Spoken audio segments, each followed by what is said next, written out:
Dingdong Dantes, Marian Rivera, at ang kanilang mga anak, nagdiwang ng Easter sa Japan pero hindi ito yung tipikal na bakasyon na may shopping or rides.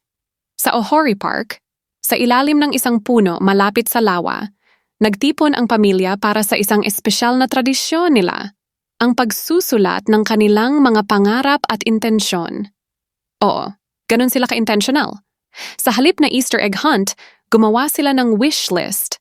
Hindi lang sina Dingdong at Marian, pati na rin ang mga bata, at hindi mga laruan o gadgets ang laman ng listahan. Ang hiling nila?